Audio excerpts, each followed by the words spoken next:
Strange habits of the Deathworlder. Maya Chen clutched her duffel bag tighter as she stepped off the transport shuttle onto the gleaming floor of Galactic Academy Station.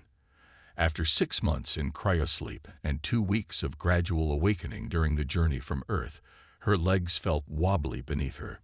The artificial gravity was set slightly lower than Earth standard, a compromise for the hundreds of species that called the Academy home. Identification and documentation. Please, chirped a hovering orb that floated before her. Its surface rippled with iridescent colors as it scanned her face. Human female. Designation: Maya Chen, Earth origin, Class 12 Deathworld inhabitant. Quarantine protocol satisfied. Medical adaptations installed. Welcome to Galactic Academy, Student Chen. Maya smiled nervously. Thank you. The orb bobbed in acknowledgement and projected a holographic map. Follow the indicated path to dormitory assignment. Your luggage has been scanned and cleared. Warning: some personal items have been flagged for safety review. Safety review. Maya frowned. Everything I brought was approved by the Earth Embassy. Standard procedure for Class 12 Deathworld inhabitants, the orb replied without emotion. Your cultural liaison will explain. Please proceed. As Maya followed the glowing path across the vast atrium, she felt the stares of hundreds of alien students. Some skittered away when she passed too close. Others whispered behind appendages and sensory organs. She was only the 17th human to attend the prestigious Galactic Academy since Earth joined the Confederation 5 years ago. The cultural liaison waiting at her dormitory was a Vexeri named Krillax, a willowy being with pale blue skin that seemed almost translucent under the lights. 4 arms emerged from a torso covered in a formal academic robe, and large compound eyes studied Maya with undisguised curiosity. Student Chen. Krillax's translator module converted the series of clicks and whistles into standard galactic. I am Administrator Krillax, assigned to facilitate your integration. Your roommate will be Zitla of the Floxian Collective, a level 4 world inhabitant who has volunteered for cross-cultural immersion. Maya tried to recall her briefings. Floxians, aquatic evolved, empathic abilities, low-gravity adaptation, sensitive respiratory systems. She'd need to be careful. Her dormitory room was larger than expected. One side featured a shallow pool filled with slightly viscous liquid, clearly Zitla's sleeping area.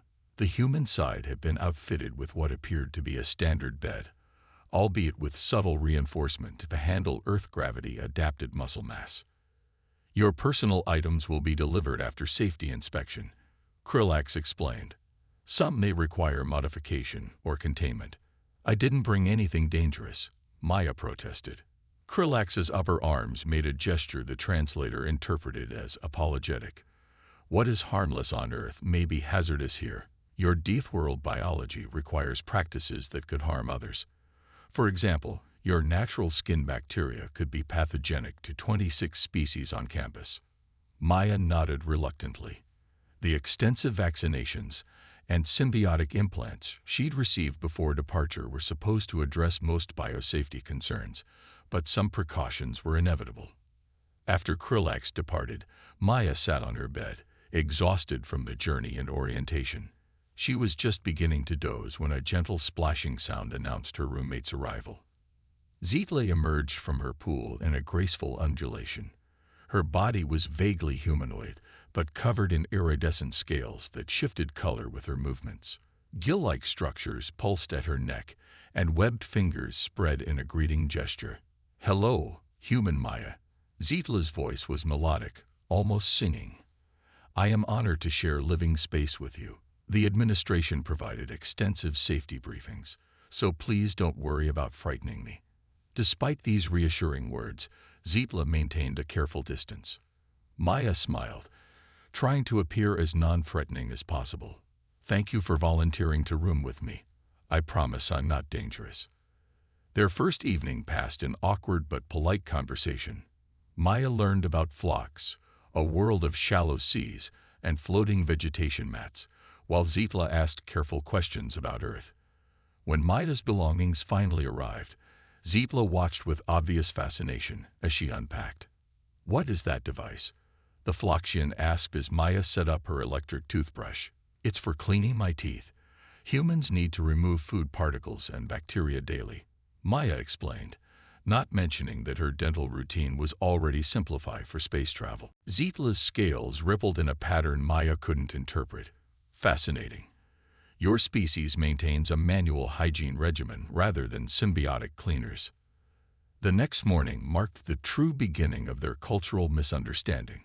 Maya woke early, as was her habit, and began her daily routine. First came her stretching exercises, necessary after months in cryosleep to rebuild her muscle tone. She moved through a series of yoga poses, then switched to more intensive strength exercises, push-ups, squats, and core work. She was in the middle of her 50th push-up when she heard a strangled sound. Zietla had emerged from her pool and was now pressed against the far wall, her scales flashing alarming patterns of red and yellow. Maya stopped immediately. "Are you okay?" "Why are you?" Zietla's translator struggled with the concept, deliberately stressing her structural support system. "Are you experiencing a medical emergency?" "No, this is exercise. It's how humans maintain physical strength," Maya explained, sitting back on her heels. "Our muscles need regular resistance or they atrophy. You deliberately damage your tissues to strengthen them." Zietla's voice conveyed horror. The briefing mentioned Deathworlders required maintenance, but this seems like self-harm. Maya tried to explain the concept of hypertrophy, how controlled stress on muscles caused them to rebuild stronger. But the more she explained, the more distressed Zietla became. The situation deteriorated further when Maya moved to her hygiene routine. The sight of Maya brushing her teeth with a plastic implement and paste caused Zietla to emit a high-pitched keening sound that the translator couldn't interpret. When Maya began exfoliating her skin with a loofah in the shower unit, her roommate fled the dormitory entirely. By midday, whispers about the humans' disturbing behaviors had spread throughout the academy. Students from various species gave Maya an even wider berth in the corridors. During her first xenobiology lecture, the instructor, a gelatinous being named Professor Gloon, actually paused the presentation when Maya entered to ask if she was feeling stable. "I'm perfectly fine," Maya assured everyone, bewildered by the reaction. "Why wouldn't I be?" "We heard about your morning rituals," a tentacled student whispered from 2 seats away. "Is it true you deliberately abrade your outer dermal layer?" Maya blinked in confusion before understanding. "You mean exfoliating? That's just removing dead skin cells." A collective murmur of shock rippled through the classroom. "Please continue the lecture, Professor," Maya said, sinking into her seat with embarrassment. By evening, Maya was summoned to Administrator Krulax's office. The Vexeri appeared concerned, all 4 hands clasped together in apparent anxiety. "Student Chen, we've received several reports about potentially harmful behaviors. Your roommate is quite distressed." "I was just doing my normal morning routine," Maya protested. "Yes, well, that appears to be the issue." Krulax consulted a datapad. "You were observed engaging in what appears to be deliberate musculoskeletal stress testing, epithelial abrasion, and chemical application to dental structures. These activities have alarmed several students." Maya stared in disbelief. "You mean exercise, exfoliation, and brushing my teeth? These are basic human self-care practices. What is care for a Deathworlder may appear as self-harm to others," Krulax explained gently. "Your species evolved on a planet with crushing gravity, extreme temperature variations, dangerous radiation levels, and rampant microbial warfare. What you consider necessary maintenance, others see as deliberate damage." Maya felt a headache forming. "But these routines are essential for my health. I can't just stop them." "Of course not. We would never ask you to compromise your well-being," Krulax assured her. "However, we must find a balance between your needs and the comfort of other students. Perhaps you could use the private facilities in the medical wing for your more alarming activities." "Alarming activities," Maya repeated flatly. You mean showering and exercising. Indeed. Additionally, it might help if you attended a cultural exchange seminar to explain human physiology to interested students. Education often alleviates fear. Maya left the administrator's office feeling isolated.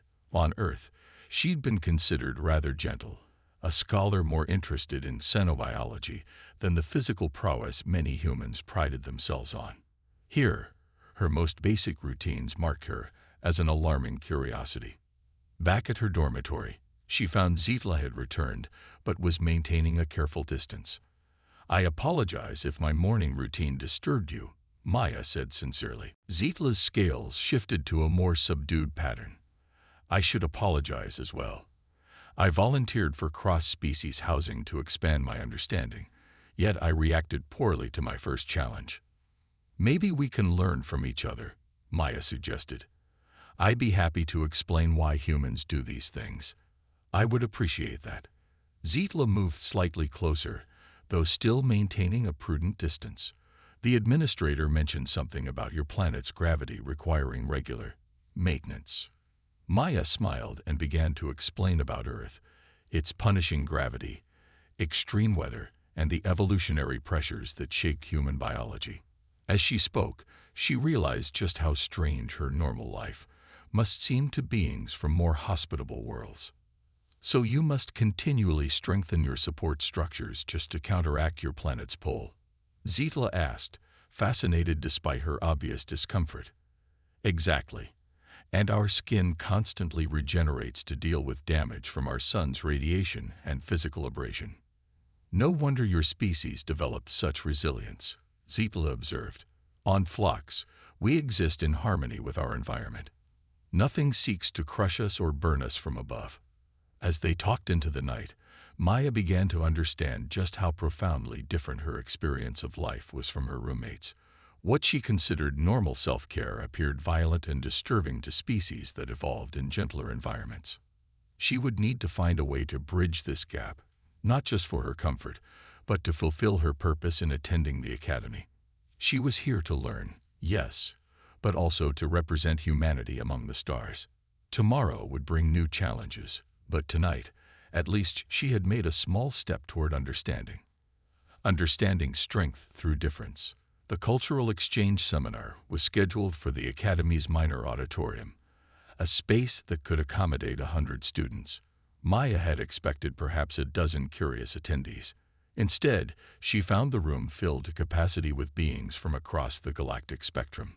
Administrator Krillax stood at the entrance, all four hands busy with organizing the unexpectedly large event. "It appears your practices have generated significant academic interest," the Vexari explained, compound eyes blinking rapidly. "We've had to implement a lottery system for attendance." Maya swallowed nervously. "I didn't realize so many students would be interested in human physiology." "Deathworlders are rare at the Academy. Most species find your planet's conditions incomprehensible. The opportunity to understand how you function is quite valuable." Krillax paused. "Professor Xith from Comparative Xenobiology has asked to co-present, if you're amenable." The professor turned out to be a Marin, a species resembling a cross between a praying mantis and a jellyfish, with translucent exoskeletal plates and floating tendrils that carried complex sensory organs.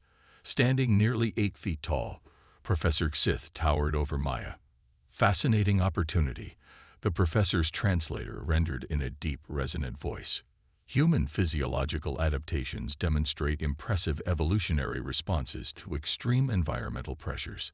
The presentation began with Professor Xith explaining Earth's classification as a Class 12 Deathworld, a planet with high gravity, atmospheric toxins, extreme temperature variations, dangerous radiation levels, aggressive microbial ecosystems, and predatory megafauna. Holographic images of Earth's natural disasters played behind them. Hurricanes, volcanic eruptions, blizzards, floods. Most sentient species evolved on worlds where the environment supported life, Professor Xith explained. Humans evolved on a world that actively tried to kill them. Maya activated her portion of the presentation, a simulation of daily human activities annotated with physiological responses.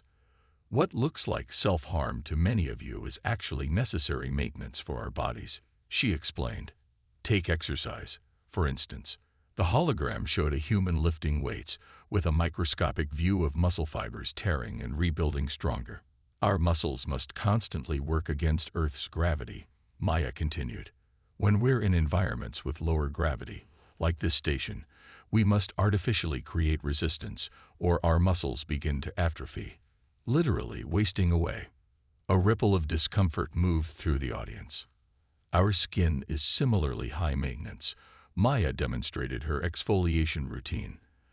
Our epidermis completely replaces itself every 27 days. We remove dead cells to prevent infection and maintain sensory accuracy. Professor Xith added, human skin contains colonies of microorganisms that form a protective ecosystem, another adaptation to their hostile environment. What student Chen describes as cleaning is actually complex ecosystem management. The questions from the audience ranged from curious to alarmed. Is it painful when you damage your muscle fibers? How do you sleep knowing your skin is constantly dying? Why don't humans develop protective symbiotes instead of these manual processes? Is it true humans deliberately consume toxic substances for pleasure? That last question, referring to caffeine, alcohol, and spicy foods, led to an impromptu discussion of human dietary practices that left several students looking distinctly queasy. By the end of the seminar, Maya felt both exhausted and somewhat encouraged. While many students clearly still found human physiology disturbing, there seemed to be growing understanding rather than just fear. Zithla had attended and even asked thoughtful questions about human sleep cycles. Over the following weeks, Maya modified her routine to be less conspicuous. She used the medical wing's private facilities for her more vigorous exercises and scheduled her hygiene routines when Zithla was attending classes. Slowly, the staring and whispered comments in corridors diminished.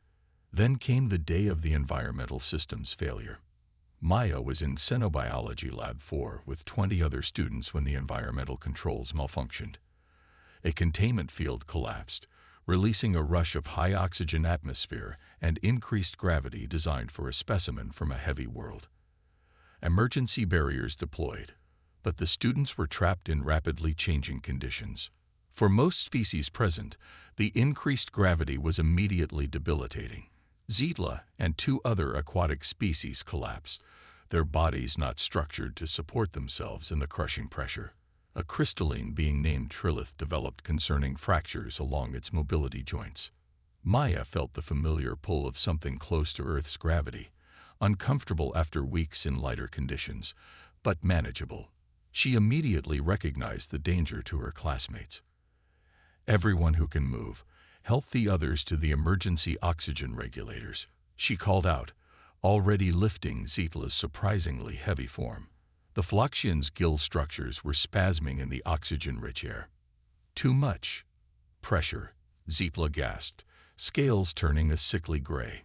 Maya carried her roommate to the emergency breathing apparatus designed for aquatic species, hooking her up with practiced efficiency, a result of countless safety drills.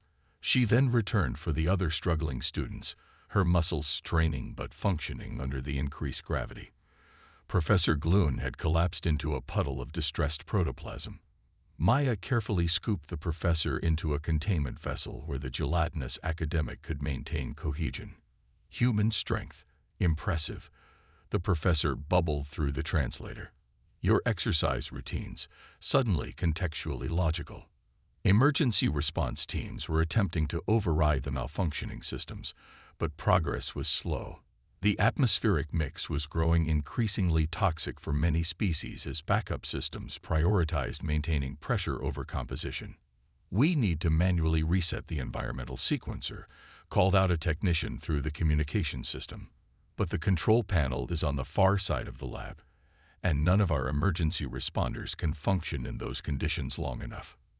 Maya looked at the panel, a mere 20 meters away, but through an area now experiencing 1.3 times Earth gravity and with oxygen levels toxic to most Confederation species. "I can do it," she said. "These conditions are close to Earth standard." There was a pause before the technician responded. "The atmospheric toxicity is mostly oxygen at high concentration, right? Humans can handle that for short periods. Our bodies evolved to manage oxidative stress." Maya was already moving toward the sealed section, remembering her briefings about the station's environmental systems. After a rapid tutorial through her comlink, Maya entered the high-gravity section. The familiar weight settled onto her shoulders like an old friend. The air tasted strange, too rich, almost intoxicating, but her lungs functioned adequately. She moved methodically to the control panel, her muscles working against the pole just as they did during her daily training routines. The reset sequence was complex, requiring precise timing and multiple confirmations. Maya's hands remained steady despite the growing lightheadedness from oxygen saturation. When the final sequence completed, the gravity gradually normalized, and filtered atmosphere began to replace the dangerous mix. When the emergency teams finally entered, they found Maya sitting on the floor, breathing heavily but conscious and functional. Around her, the other students were recovering as the conditions returned to standard station parameters. The Academy's medical director, a Halaxian with 6 specialized appendages for medical procedures, examined Maya with obvious fascination. "You maintained consciousness and motor function in conditions that would incapacitate most sentient beings," the director noted, scanning Maya's vitals. "Your daily physical conditioning directly contributed to this capability." News of the incident spread quickly through the Academy. What had seemed like disturbing, self-destructive behavior now appeared in a new light. Maya's alarming maintenance routines had prepared her body to function when others could not. The following day, Zitla approached Maya in their dormitory with an unusual request. "Would you?" The Phloxian's scales rippled with what Maya now recognized as embarrassment. "Would you show me some of your strength exercises, ones that might be adapted for my physiology?" Maya smiled in surprise. "You want to learn human exercises?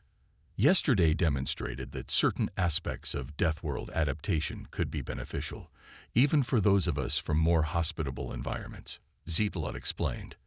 The medical director mentioned that modified versions of your resistance training might help species like mine develop greater resilience in varied gravity conditions.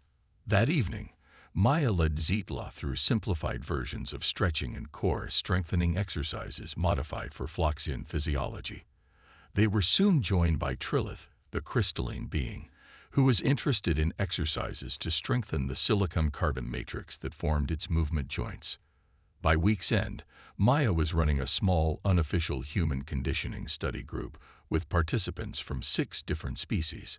Administrator Krulax observed one session with all 4 hands clasped in what Maya now recognized as the Vexeri expression of amazement. "You've transformed from a concerning anomaly to a valuable resource in less than 1 academic quarter," the administrator noted. "Most impressive." Professor Xith incorporated Maya's experiences into the comparative xenobiology curriculum, developing a module on Deathworld adaptations and their applications across species. The professor's floating tendrils arranged themselves in the pattern Maya had learned indicated academic excitement. "Your species' resilience is remarkable," Sith told her. "Not merely the physical adaptations, but the psychological framework. Humans expect struggle as a default condition. When crisis occurs, you're already prepared." Even the food preparation staff began consulting with Maya about human dietary requirements, fascinated by the complex nutritional needs of a species evolved to extract energy from such a wide variety of sources. The head nutritionist, a fungal collective intelligence named Myco, spent hours discussing the concept of cooking, the deliberate application of destructive heat to food. "Your species developed controlled use of a destructive planetary force as a digestive aid."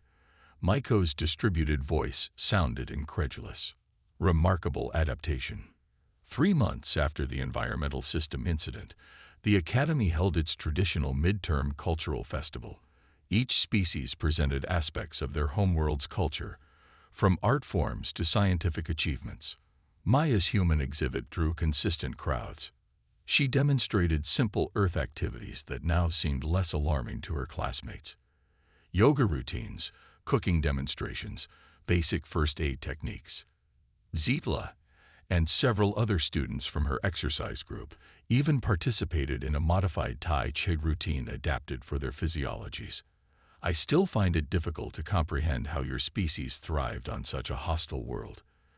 Trilith commented during the festival, crystalline structure glinting under the lights. But I better understand the necessity of your maintenance routines. Humans don't just survive adversity, Maya explained. We're shaped by it. Our bodies and our cultures developed in response to challenges. As the festival concluded, Administrator Krillax made a special announcement. The Academy was establishing a new Deathworld studies program, with Maya invited to serve as a student advisor. The goal was to better understand how adaptations from high-challenge environments might benefit species across the Confederation. That evening, Maya sat with Zitla in their dormitory, reflecting on how much had changed. Her roommate no longer flinched when Maya performed her stretching exercises. In fact, the Phloxian had incorporated several modified movements into her own morning routine. I've been thinking about what makes your species unique, Zitla said, scales shifting in thoughtful patterns. It's not just your physical adaptations to Earth's conditions. It's how you approach adversity. Maya considered this. What do you mean? Most species avoid difficulty when possible. We seek harmony with our environments, Zitla explained. Humans seem to engage with difficulty intentionally. You don't just overcome obstacles, you create them to overcome later. Like our exercises, Maya nodded, creating stress to build strength. Exactly. It's a fundamentally different approach to existence. Zitla's translator rendered her tone as admiringly thoughtful. When the environmental systems failed, you weren't just physically capable of helping. You were mentally prepared for crisis in a way the rest of us weren't. Maya had never considered her human perspective particularly unique. On Earth, she'd been just another student, certainly not representative of human resilience or strength. Here among the stars, however, her ordinary human adaptations seemed extraordinary. I came to the Academy to learn about other species, Maya said. I never expected to learn so much about being human. Zitla's scales rippled in a pattern Maya now recognized as amusement. Perhaps that's the greatest lesson of interspecies education. We see ourselves more clearly through others' eyes. As lights dimmed across the station to simulate night, Maya performed her evening stretches, no longer hidden away in the medical wing, but in the shared space of their dormitory. Zitla watched with interest rather than horror, occasionally asking questions about specific movements. The Academy would still present challenges. Misunderstandings would occur. Cultural differences would create obstacles. But Maya felt confident that these challenges would only make her, and perhaps her alien classmates, stronger. After all, that was the human way.